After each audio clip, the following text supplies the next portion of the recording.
Arrancamos entonces con la corrección del examen de neurona y sistema nervioso. Como les dije la otra vez, el examen que está compartido es el de odontología. Para tecnicatura y para enfermería es exactamente el mismo hasta la pregunta 21, con la diferencia que odonto tiene 5 opciones y tecnicaturas tiene 4. Pero las preguntas son las mismas y, como les dije, odontología tiene una opción más. Así que las chicas de técnico vayan controlando las 4 opciones que a ustedes les figuran, pero la pregunta es la misma y las opciones son las mismas. Hasta la pregunta 21 es el mismo examen para técnico, para odonto y para enfermería. Entonces, vamos a corregir el de odonto y después hacemos las últimas 4 de tecnicatura que son distintas. Empezamos por la pregunta número 1. La pregunta número 1 me dice, marque la opción correcta sobre la definición que más se ajuste al término nervio. Son conjuntos de reacciones motoras producidas por estímulos externos. Son haces de numerosos axones pertenecientes a muchas neuronas. Son las áreas de sustancia blanca del sistema nervioso central. Son el conjunto de todos los axones que pertenecen a una neurona. Son conjuntos de reacciones sensitivas producidas por estímulos externos. Acuérdense que los nervios son el conjunto de muchos axones que pertenecen a muchas neuronas, es decir, cada neurona tiene un único axón. No podría ser todos los axones de una sola neurona, porque cada neurona tiene un solo axón. Entonces, el conjunto de los axones se le denominaba nervio, ¿en qué sistema? Periférico central.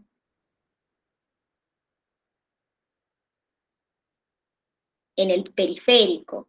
En el central se le llama el conjunto de axones tractos, haces, vías o fascículos. Después, el conjunto de cuerpos neuronales se llama en el central núcleos y en el periférico ganglios. La pregunta número 2 me dice, marque la opción correcta respecto a la membrana en reposo. La concentración de sodio es semejante a ambos lados de la membrana. ¿Es igual el sodio que tengo dentro y fuera de la célula? ¿Hay lo mismo?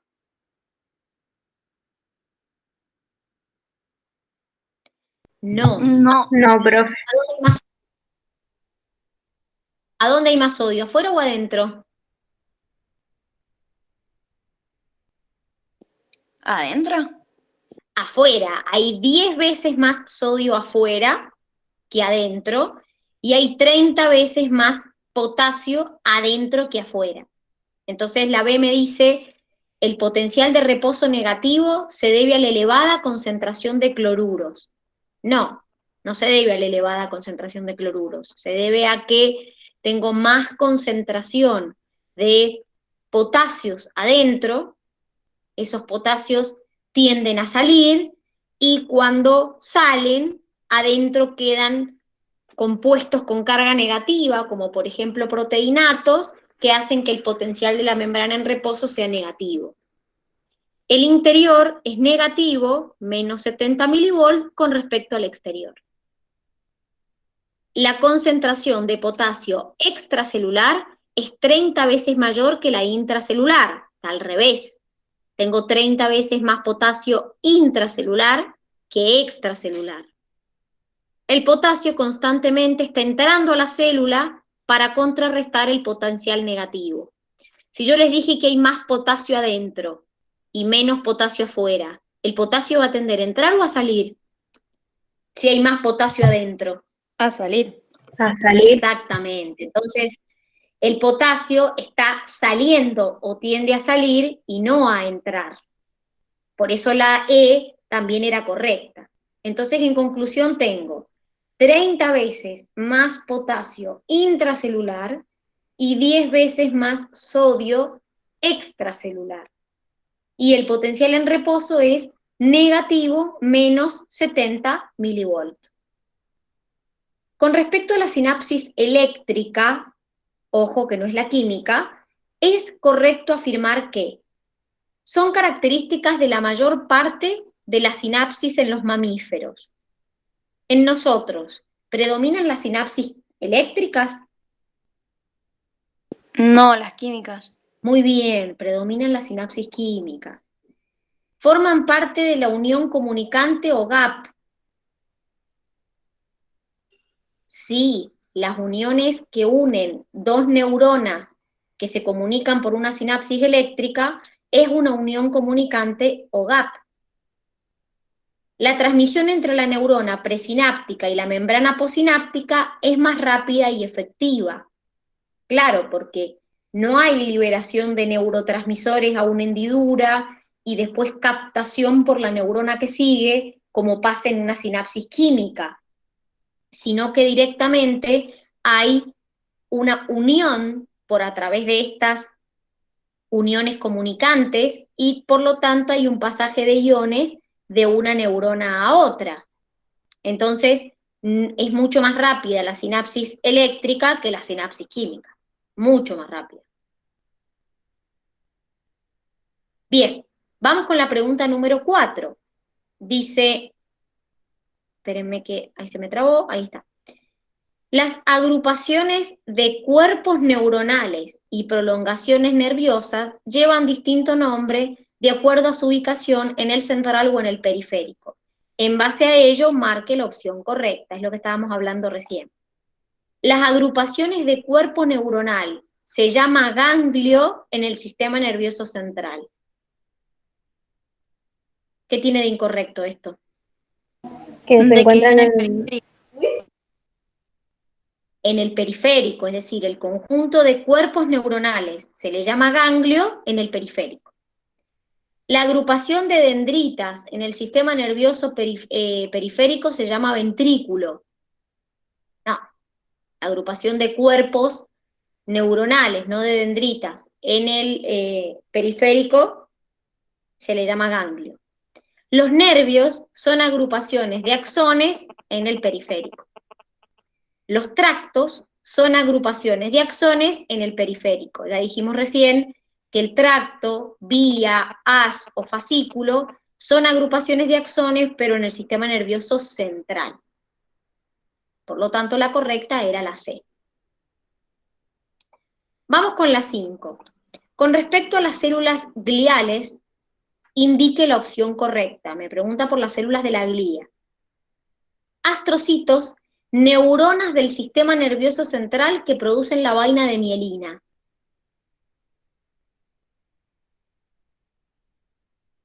¿Qué tiene de incorrecto esto?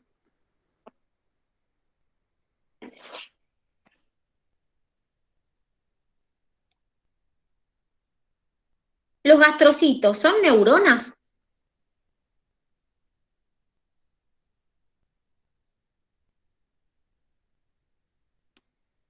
No, chicos, acuérdense que las neuronas son las que generan y conducen impulsos nerviosos, y por otro lado tenemos las células de la glía, que son otras células, como las que les mencionan ahí, Schwann, satélite, microglía, astrocitos, no son neuronas.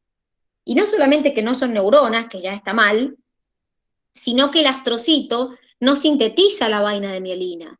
El astrocito lo que hace es, por ejemplo, mantiene el medio ambiente químico para que las neuronas puedan funcionar correctamente, nutren a las neuronas, pero no son neuronas los gastrocitos, son células de la glía. Después me dice, la B, me dice, microglía revisten espacios que contienen líquido cefalorraquídeo. La microglía, que también son células de la glía, lo que hacen es hacer procesos fagocíticos, no sintetizan el líquido cefalorraquídeo. Células de Schwann producen mielina que rodea el axón en el periférico, eso es verdad. ¿Cómo se llamaban las células que sintetizaban mielina en el sistema nervioso central?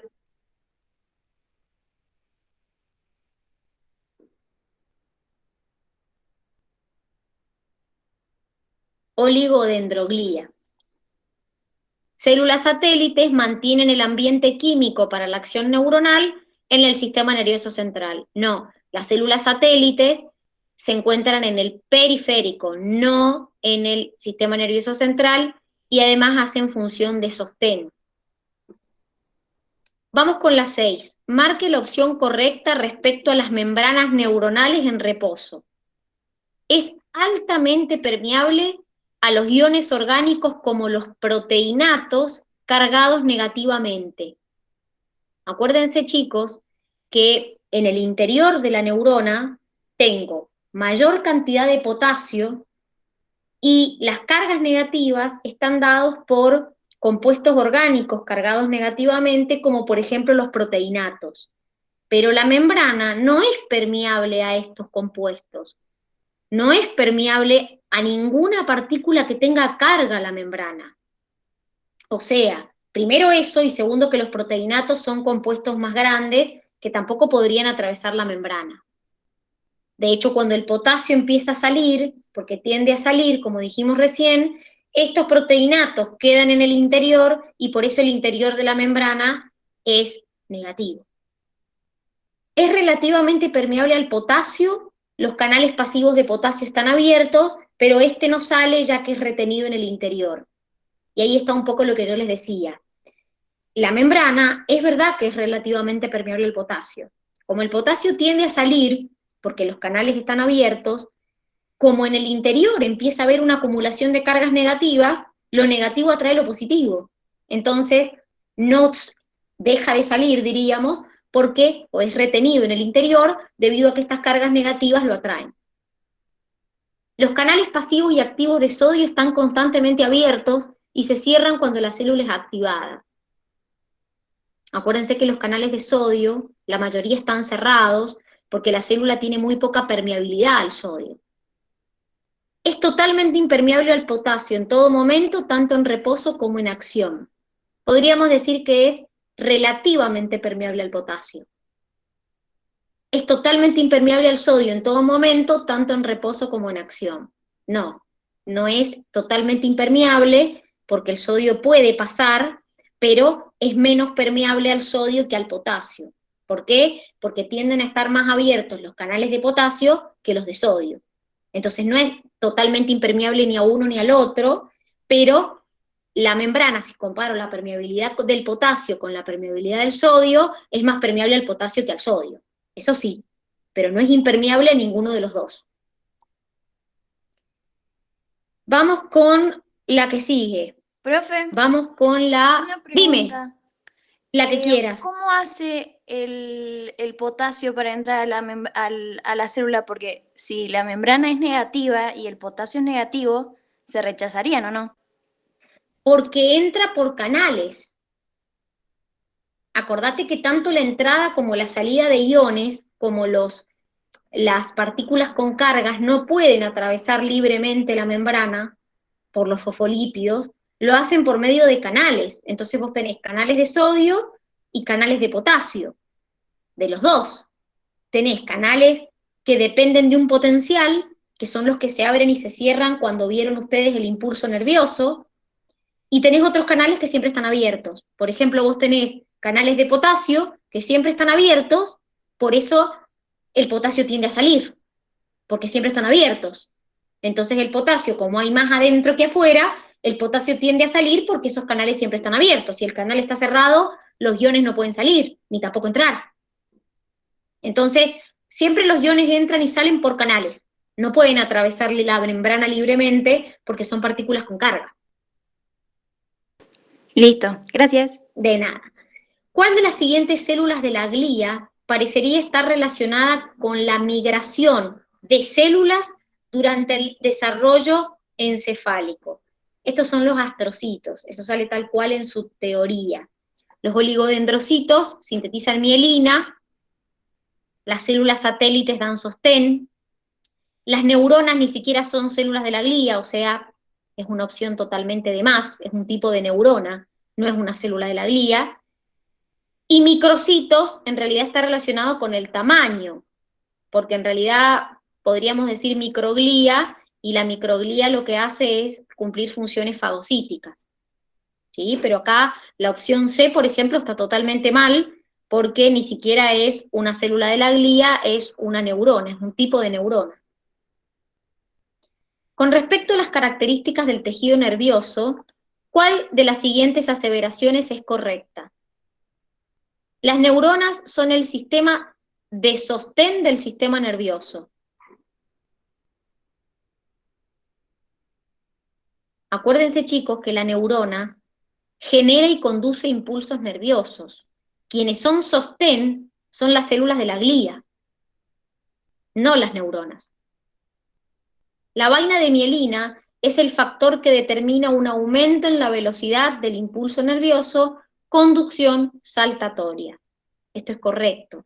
El axón de las neuronas tiene mielina, espacio sin mielina, mielina, espacio sin mielina, y así. Esos puntos donde no hay mielina, que se llaman nodos de Ranvier, es lo que hace que la conducción sea saltatoria. Entonces, eso hace que la velocidad del impulso sea más rápida. La sinapsis eléctrica es exclusiva de los mamíferos, no, de hecho en nosotros no predomina, predomina la química. La sinapsis química tiene predominio en los invertebrados predomina la eléctrica. El axón en general se arboriza en forma proximal al cuerpo neuronal. Acuérdense que cuerpo neuronal, axón y la arborización, que es lo que nosotros le llamamos teledendrón o terminal axónico. Claramente, el terminal axónico no es proximal, es distal del cuerpo neuronal. No está cerca del cuerpo, está en la otra punta del cuerpo neuronal. La información se transmite en el tejido nervioso a través de la generación de potenciales de acción que viajan como un impulso nervioso a través del axón. De acuerdo a lo propuesto, en el proceso de repolarización, acá me están hablando de una etapa del impulso nervioso, y me preguntan si sale sodio, si entra sodio, si sale potasio, si entra cloro, o si sale de potasio y sodio. A ver, recordemos un poquito el proceso del impulso nervioso. La neurona parte de un reposo.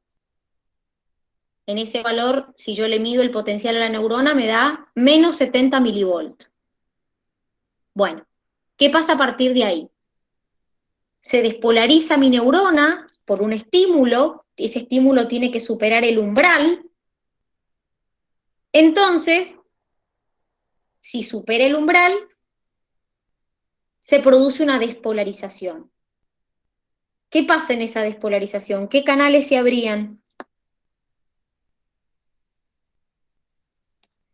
Los canales de sodio, profe. Se abren los canales de sodio y el sodio, ¿qué empieza a hacer?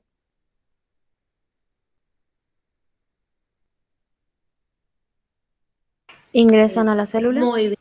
Entonces, entran cargas positivas, entran cargas positivas, entran cargas positivas, entonces el potencial se vuelve positivo. Por eso en la despolarización el potencial es positivo. Ahora, llego al potencial de más 40 milivolts. Se cierran los canales de sodio, ¿y qué canales se abren? ¿Los de potasio? Se abren los de potasio, entonces empieza a salir potasio, y eso es lo que se conoce como una repolarización, es decir, el potencial empieza a volverse cada vez más negativo, y de esa manera estoy en una repolarización. Se pasa del potencial de reposo y entra a una hiperpolarización, que era menos 90 milivolts. Entonces finalmente esos canales de potasio se cierran, y la bomba sodio-potasio me vuelve a la normalidad. Entonces lo que acá me estaban preguntando, chicos, era puntualmente qué pasa en la repolarización. En la repolarización se abren canales de potasio, sale potasio, sale potasio, sale potasio, y como empiezo a perder cargas positivas, el potencial se empieza a volver cada vez más negativo. Eso es lo que ocurría en la repolarización. Bien, seguimos. Profe, Dime tú. ¿podría explicar la hiperpolarización? La hiperpolarización, ¿me dijiste? Sí, profe. Bien, mira, el potasio empieza a salir en la repolarización. Perdés cargas positivas, perdés cargas positivas, perdés cargas positivas. Vos tendrías que perder hasta llegar al potencial de reposo de la neurona, que es menos 70. Pero no pasa eso. Seguís perdiendo cargas positivas, entonces llega un momento que te pasás del potencial de reposo y tu neurona se vuelve más negativa de lo que debería ser. Entonces alcanza un valor de menos 90 milivolts. Se volvió más negativa la neurona de lo que tenía que estar. Entonces en ese momento se dice que la neurona está hiperpolarizada. En vez de tener menos 70 milivolts, tiene menos 90 milivolts. Perdiste más potasio del que tenías que perder. Dime. O sea que sería como la salida en exceso de potasio. Exacto, la hiperpolarización se da porque sale potasio más del que debería salir. Entonces por eso llegaste a los menos 90 milivolts. Entonces inmediatamente los canales de potasio se cierran, porque perdiste más potasio del que deberías perder.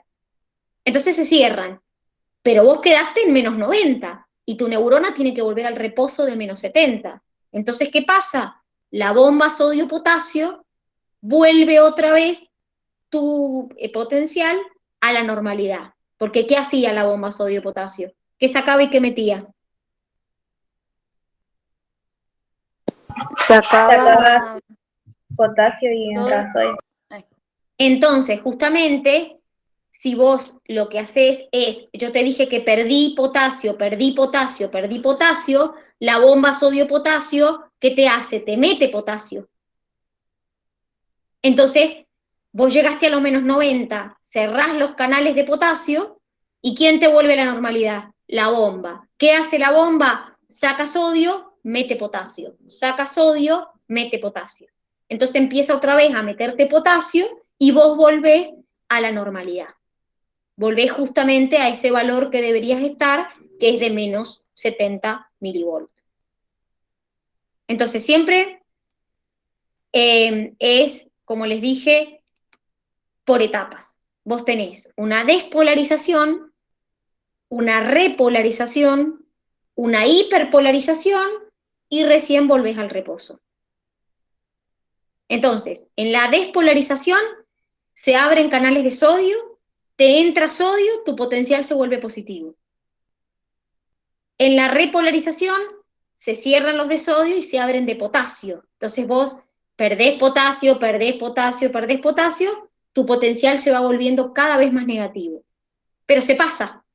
Entonces caes en una hiperpolarización que te da menos 90 milivolts y ahí esos canales de potasio se cierran y la bomba sodio-potasio te vuelve a la normalidad. Esas serían como las etapas de lo que vendría a ser el impulso nervioso. ¿Se entendió? Sí, profe, gracias. Bien, de nada. Sobre el potencial de acción, seguimos un poquito en lo mismo, marque la opción que considere correcta. El periodo refractario absoluto es un lapso que va desde los menos 75 a los menos 70 y es aquel donde un estímulo supramáximo puede generar un potencial de acción. Acuérdense, chicos, que el periodo refractario es un periodo en el cual los canales de sodio es como un periodo en los cuales los canales de sodio permanecen inactivos. Entonces, la correcta era la B. El periodo refractario comienza con la apertura de los canales de sodio ligando dependiente. Desde que se abren, hay un tiempo para que se puedan volver a abrir. ¿Vieron que los canales de sodio dijimos que se abrían y se cerraban? Hay un tiempo hasta que se puedan volver a abrir. Después dice, el umbral es el lugar donde se dispara el potencial y es cuando se cierran los canales dependientes de voltaje. El umbral, chicos, es un valor que yo debo superar para poder generar un impulso o un potencial de acción. El umbral es de 55 milivolts. Si yo supero eso, ese estímulo me va a generar un impulso. Si mi estímulo no supera el valor de umbral, no se va a generar impulso nervioso. El periodo refractario relativo está marcado por la apertura de los canales de voltaje dependiente de potasio. No, los que sufren un periodo refractario son los canales de sodio, no los de potasio. Es un tiempo, el periodo refractario, durante el cual los canales de sodio no se pueden volver a abrir. Desde que se abren y se cierran, no se pueden volver a abrir. Marque la opción incorrecta que relacione el neurotransmisor y su función principal. Fíjense que me pide lo incorrecto acá. Acetilcolina, neurotransmisor efector del sistema nervioso simpático. ¿Cuál era el neurotransmisor efector del simpático?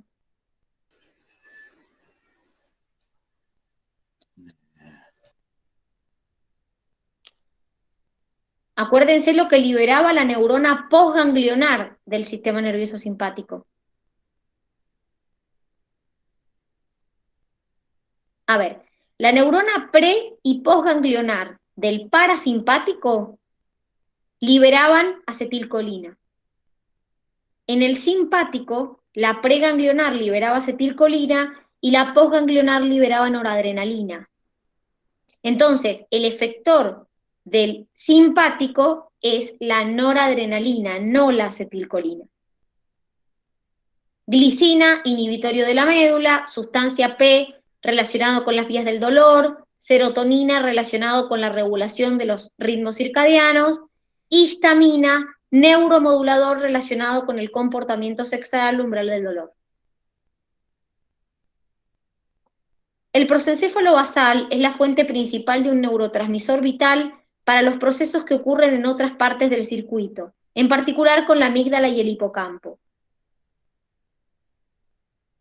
Espérenme un minuto que se me trabó acá. Esa pregunta, la pregunta 11, ahora lo aclaro, en tecnicaturas era distinta, ¿sí? Voy a ir ahora leyendo la de tecnicaturas porque, miren, les cuento. La 11, esa 11 que acabo de leer, y la 12, en tecnicaturas son distintas. Entonces, estas dos que están acá son de odontología. Vamos a ver las dos que teníamos en tecnicatura. Las voy a leer para que los chicos de tecnicatura y de enfermería también las puedan ver. Dice, 11. ¿Cuál de los elementos abajo enumerados no tiene participación activa en la transmisión sináptica química? Neurotransmisor, vesícula sináptica, hendidura sináptica, vaina de mielina. Si ustedes se fijan, cuando te dice no tiene participación activa en la transmisión sináptica, en realidad la vaina de mielina lo que hace es aislar al axón. Entonces, no participa activamente, porque ¿qué pasaba en la sinapsis química? La vesícula que contenía el neurotransmisor se funcionaba con la membrana de la neurona, liberaba el neurotransmisor a la hendidura sináptica. La mielina no participa activamente en el proceso. La mielina lo que hace es aislar al axón y por eso la conducción es más rápida, pero no participa en forma activa. Y en la 12, en tecnicaturas me dice, ¿qué parte de las células nerviosas frecuentemente se encuentran agrupadas en ganglios en el sistema nervioso periférico y en núcleos en el sistema nervioso central? Eso lo hemos estado viendo recién, lo hemos estado repasando. Acuérdense que lo que se llama ganglios en el periférico y núcleos en el central eran los cuerpos o somas de las neuronas. Esas son la 11 y la 12 de tecnicatura y de enfermería. La 12, esta que está acá, es de odontología. El prosencéfalo basal es la fuente principal de un neurotransmisor vital para los procesos que ocurren en otras partes del circuito, en particular la amígdala y el hipocampo. En la enfermedad del Alzheimer, el prosencéfalo basal sufre una neurodegeneración y no produce la cantidad adecuada de este neurotransmisor. ¿Cuál es el compuesto? El compuesto era la acetilcolina. Las personas que tienen Alzheimer, que es una enfermedad donde hay una pérdida de memoria progresiva, se descubrió que hay una estructura del encéfalo, que se llama prosencéfalo basal, que al neurodegenerarse no me produce la suficiente cantidad de acetilcolina, que es un neurotransmisor. Entonces, por eso la correcta era la B.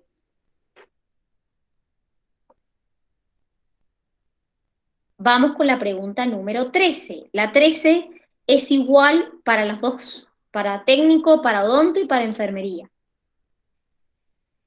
Y la 14 también. La 14 es igual. La pregunta 13 me dice, la médula espinal es tejido nervioso del sistema nervioso central, que se ubica en el canal medular de la columna vertebral, con respecto a la misma indique lo correcto. Se extiende desde la base del encéfalo hasta la vértebra lumbar 5.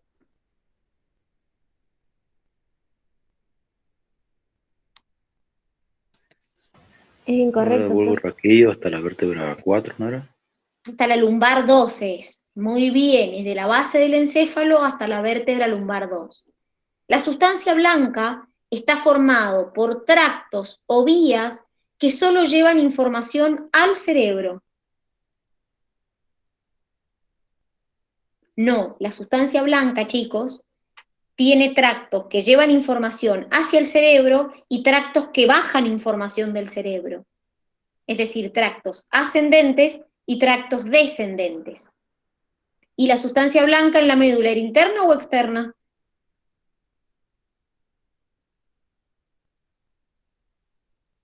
Externa. Y la gris era interna. La vía piramidal es el principal tracto descendente y viaja por la zona anterior de la médula. Es verdad que es un tracto descendente, trae información de la corteza hacia abajo, pero no pasa por la parte anterior, sino principalmente por la parte lateral de la médula.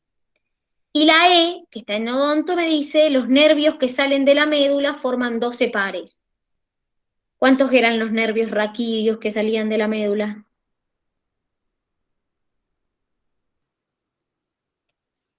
33. 31. 12 pares eran los que salen del cráneo. Vamos con la 14. Dice, un hombre llega consciente a la guardia luego de haber sufrido un accidente en su bicicleta. El hombre no llevaba casco y golpeó su nuca en el pavimento. Fíjense que acá me dice dónde se pegó. Esto es importante para ver qué se puede haber dañado. Usted podría afirmar que el hombre puede haber sufrido un daño en la corteza motora, ya que le cuesta realizar algunos movimientos.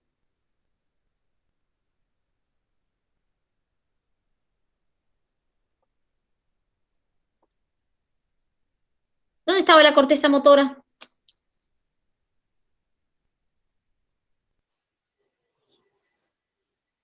En el cerebelo, digamos. La corteza motora está en la parte frontal y el hombre se pegó en la nuca. O sea que la corteza motora no se puede haber lesionado, porque la corteza motora está en la parte frontal. Acuérdense, chicos, las cortezas. Teníamos la corteza frontal, la parietal, la temporal, la occipital. Cada parte de la corteza cerebral cumplía una función distinta. La motora era la frontal. Al recibir un golpe en la zona occipital, el hombre podría tener dañada su corteza auditiva. ¿Cómo se llamaba la corteza occipital? ¿Qué función cumplía?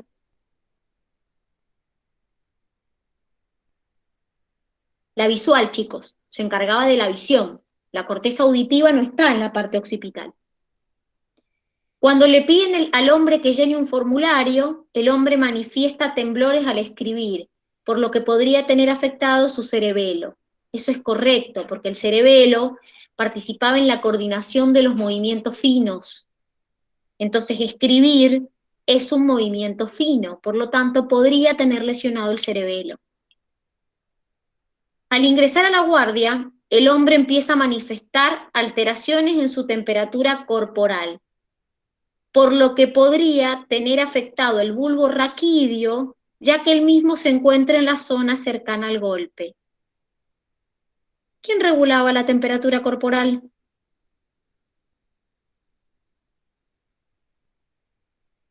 ¿Qué estructura regula la temperatura, chicos? El hipotálamo.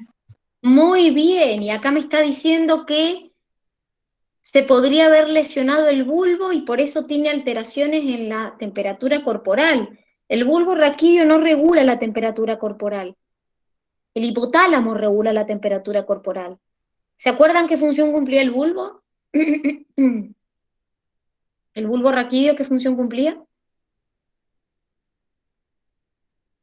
Los reflejos de ebullición, estornudo y vómito. Muy bien, también regulaba la presión arterial, la respiración, es decir, que el hombre, por ejemplo, si se hubiera golpeado en el bulbo, podría tener alteraciones en la presión arterial o podría morirse, porque el bulbo raquídeo me controla el latido cardíaco y también me controla la respiración, pero no va a estar alterada su temperatura corporal. Vamos con la 15, que también es igual para ambas carreras. La 15 y la 16 también las comparten todas las carreras. Técnico, odonto, enfermería, comparten todas. La 15, la 16 y la 17 también. Vamos con la 15. Dice, sobre el corazón, primero, marque la opción correcta sobre el sistema nervioso autónomo simpático. Sobre el corazón produce aumento de la frecuencia cardíaca y disminución de la fuerza de contracción del miocardio. ¿Qué tiene de incorrecto eso?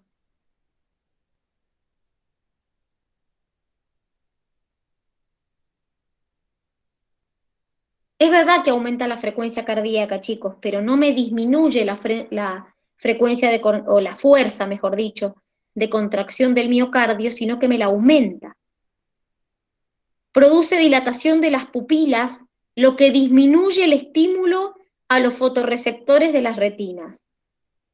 Si dilato la pupila, que es verdad, el sistema nervioso simpático me las dilata, ¿entra más luz o menos luz? Si dilato la pupila. Mayor cantidad. Claro, entonces el estímulo a los receptores que tenemos en la retina no les disminuye, les aumenta. Nosotros en el ojo, en la retina, que es la parte más profunda, tenemos fotorreceptores que captan luz. Entonces, si se dilata la pupila, más luz entra. Si se achica la pupila, menos luz entra. Entonces acá, es verdad que el simpático me dilata la pupila, pero me aumenta el estímulo a los fotorreceptores. Estimula el peristaltismo, estímulo de la contracción de los músculos del tubo digestivo. Acuérdense, chicos, que el sistema nervioso simpático se activa entre la lucha o la huida. Entonces, si yo quiero luchar o huir, no me puedo poner a hacer la digestión. Entonces, en realidad, este peristaltismo va a estar aumentado por el sistema nervioso parasimpático, que es quien controla los procesos digestivos, no por el sistema nervioso simpático. La correcta era que el sistema nervioso simpático se activa cuando básicamente quiero salir corriendo, es decir, en reacciones de lucha o huida. ¿Cuál de las asociaciones es correcta? Lóbulo parietal, movimiento.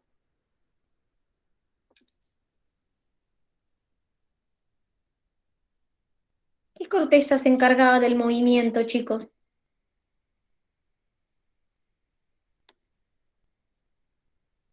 ¿Qué corteza es la del movimiento? ¿Qué corteza me permite el movimiento de los músculos, por ejemplo?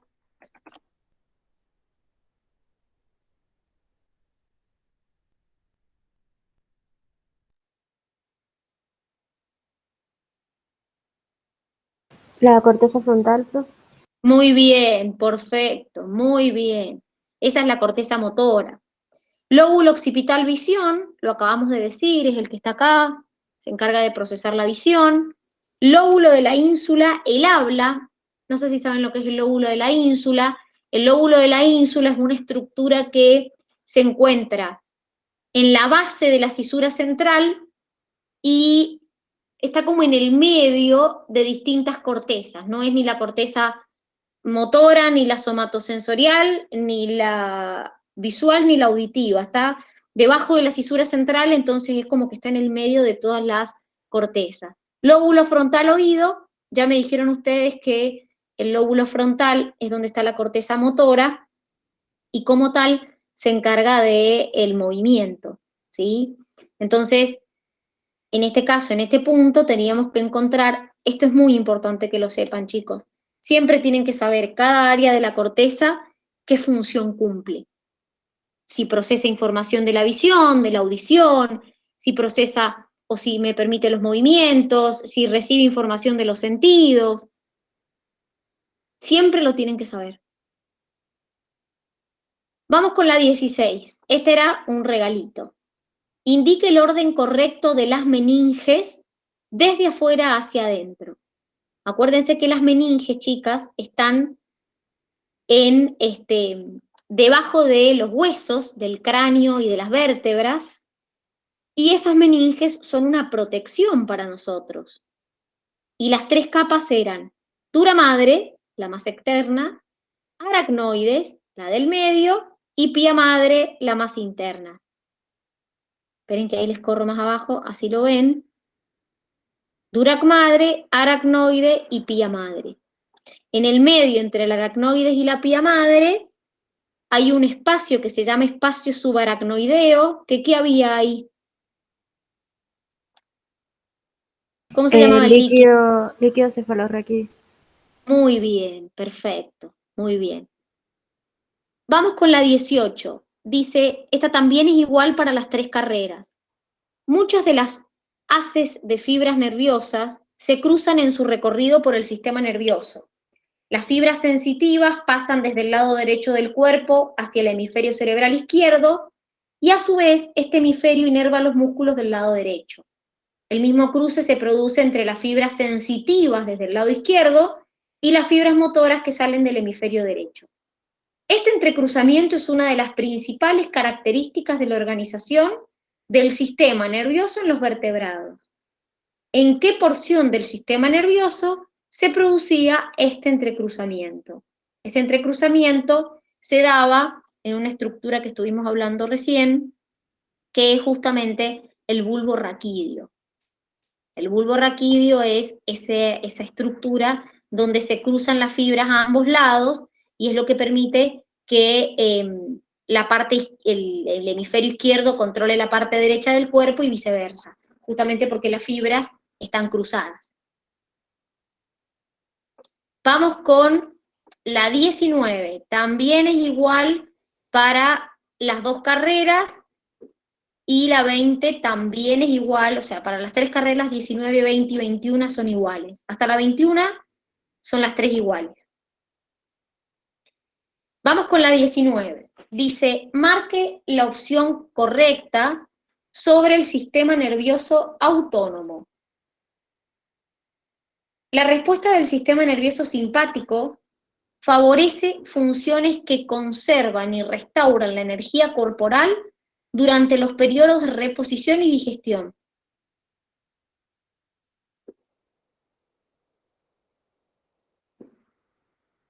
Acuérdense que recién dijimos que quien me restaura y quien interviene en el proceso digestivo es el parasimpático, no el simpático. Las respuestas del sistema nervioso parasimpático preparan al organismo para la lucha o la huida. Es el simpático el que me prepara para la lucha y la huida. El miedo paradójico implica una activación generalizada del sistema nervioso simpático que puede originar la pérdida del control sobre la micción o la defecación. Quien me controla el miedo paradójico es el sistema nervioso parasimpático, por eso la persona se puede orinar o defecar encima. El sistema nervioso simpático estimula procesos como la salivación, micción y secreción de glándulas digestivas. Todo eso lo hace el parasimpático. Y la última, que es la correcta, me dice, en el miedo paradójico se produce contracción del detrusor de la vejiga y la relajación del esfínter por el tono parasimpático generalizado. Y esto es un poco lo que estábamos hablando más arriba. El parasimpático me contrae la vejiga y me relaja el esfínter. Entonces la persona, cuando se produce el miedo paradójico, que es una activación del tono parasimpático, la persona se puede orinar y defecar encima. ¿Alguna duda hasta acá?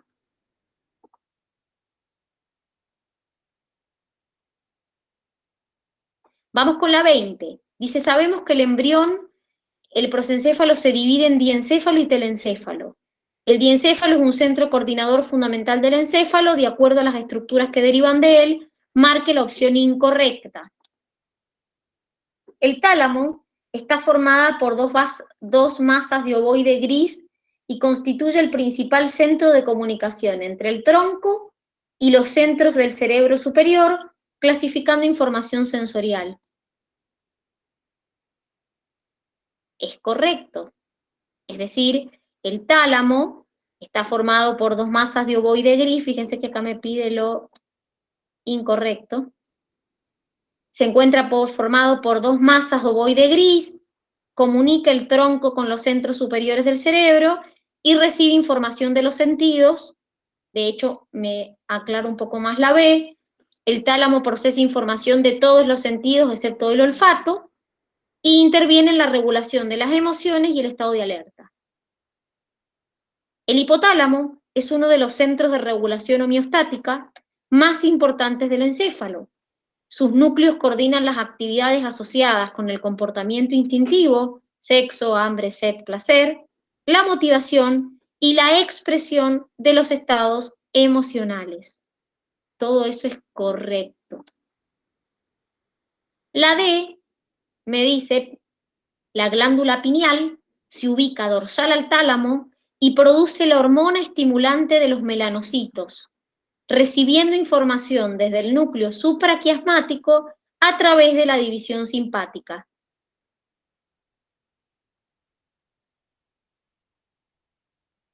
Acuérdense que la glándula pineal no produce hormona estimulante de los melanocitos, sino que produce melatonina, que es justamente la hormona del sueño, que regula el sueño. Entonces, por eso la D era incorrecta. Después la 21 nos dice, indique cuál de las siguientes opciones es correcta respecto del sistema nervioso parasimpático. Me pide lo correcto. Sus ganglios se encuentran cerca del sistema nervioso central. No. ¿Por qué no? Porque como la fibra preganglionar es larga, el ganglio está más cerca del efector que del sistema nervioso central. La fibra postganglionar libera noradrenalina. No.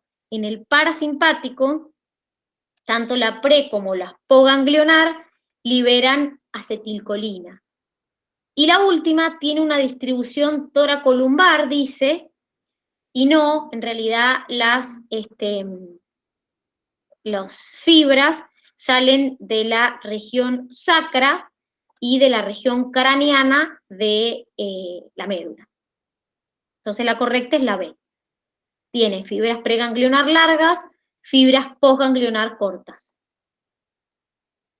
A partir de acá, las últimas 3 que nos quedan, 4, cambian en odonto, de técnico y enfermería. Vamos a ver primero estas 4 que son de odonto y después vemos las de técnico y enfermería. Existe una etapa del sueño que se ha relacionado con la reparación metabólica, el descanso corporal, que muestra actividad eléctrica cerebral con ondas lentas y de gran amplitud. Estas siglas se denominaban sueño sol. Y es el sueño donde verdaderamente estamos descansando, donde verdaderamente el cerebro está inactivo, diríamos. Paciente acude a la guardia por haber sufrido un traumatismo craneano. Luego de 24 horas de evaluación y control de dicho paciente, al querer comunicarse con su familia, se encuentra que no le es posible modular o expresarse correctamente. Cuando le preguntan qué le sucede, pide un papel y lápiz y escribe claramente lo que le pasa. ¿Qué patología es la que presenta? Claramente no puede expresar, no puede mover la lengua, las cuerdas vocales. Entonces tiene una afasia motora o afasia de Broca. Tiene alterada o tiene un daño en el área de Broca. ¿Por qué no podría ser en el área de Wernicke? Porque comprende bien. Y el área de Wernicke es el de la comprensión.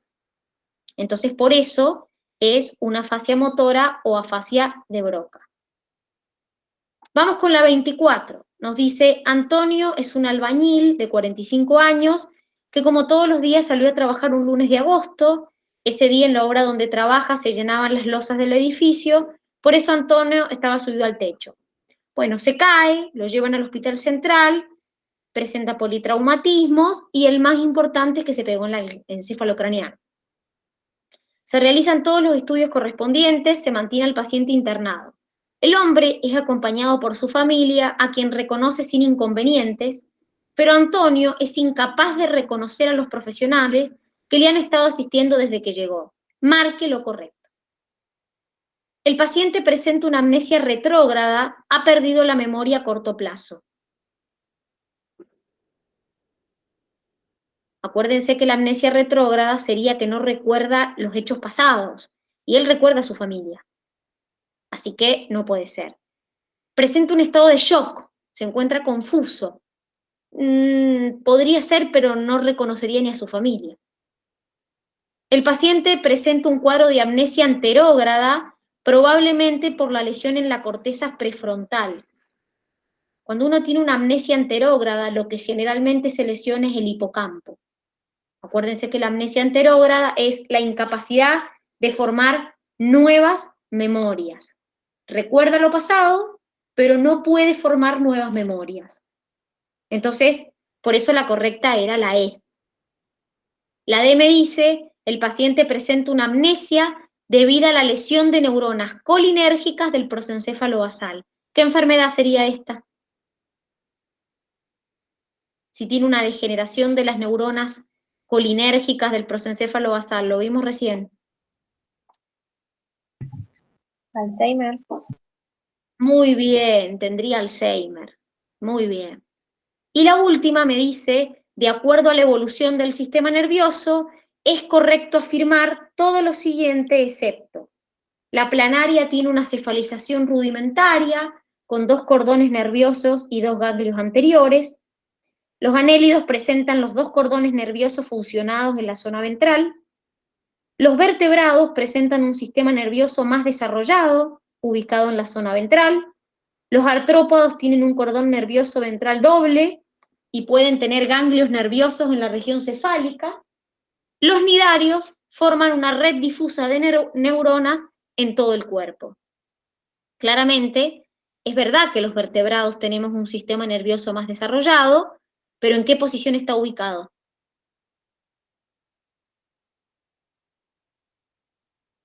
¿A dónde tenemos el sistema nervioso ubicado? En la posición dorsal, no en la posición ventral. ¿Sí? Acuérdense que nosotros tenemos el sistema nervioso ubicado en la parte dorsal, vendría a ser la parte de la columna. No lo tenemos en la posición ventral. Bien, vamos entonces con las últimas 4 de tecnicatura, que son distintas. Ahí les estoy compartiendo, tecnicaturas y enfermerías, son las últimas 4 distintas. Miren, la pregunta número 22 me dice, ¿cuál o cuáles son estructuras que pertenecen al tronco o tallo cerebral? La correcta son los pedúnculos cerebrales. Marque la opción correcta sobre las funciones de la estructura del sistema nervioso. El latido cardíaco y la respiración están controlados por centros nerviosos ubicados en el tallo. Eso es correcto, acuérdense que dijimos en el bulbo raquídeo. Los centros nerviosos del bulbo y la protuberancia controlan el ajuste fino de los movimientos, solo hace el cerebelo. El tálamo está formado por 2 masas de sustancia gris ubicada en el tronco. No, el tálamo está por encima del tronco cerebral, no pertenece al tronco tallo. El cerebelo es la estructura del sistema nervioso que se encarga de regular los ciclos sueño-vigilia. No, el cerebelo controlaba el equilibrio, coordinaba movimientos finos, pero no participaba de la regulación del sueño. El arco reflejo medular más sencillo está constituido por, acuérdense, arco reflejo, la respuesta la da la médula. Entonces yo tenía un reflejo monosináptico y un reflejo polisináptico. En el reflejo monosináptico, una neurona sensitiva, en el monosináptico directamente hacía sinapsis con una neurona motora. Entonces tengo dos neuronas y una sinapsis interneuronal. En el reflejo monosináptico no intervenían las interneuronas, solo había neurona sensitiva y neurona motora que hacían sinapsis entre sí. Por eso la correcta era la A, dos neuronas y una sinapsis interneuronal. Y la última me dice del embrión tubo neural dorsal se desarrollan la médula y el encéfalo. De este último se diferencia en otras partes el romboencéfalo, el que a su vez se subdivide en dos porciones. ¿Cómo se denominan esas subdivisiones? Es decir, las dos vesículas secundarias, vendríamos a decir, del rombencéfalo, que son el mielencéfalo y el metencéfalo. Por eso la correcta era la B. Muchachas, ¿ha quedado alguna duda del examen? ¿Algo que me quieran preguntar?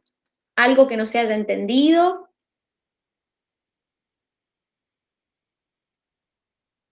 ¿No? Bueno, entonces, llegamos hasta acá con la corrección del examen de neurona y sistema nervioso. Que tengan una bonita tarde. Chau, chau. Nos vemos. Chao, profe, gracias. Chau, chau. Nos vemos. Chau, chau.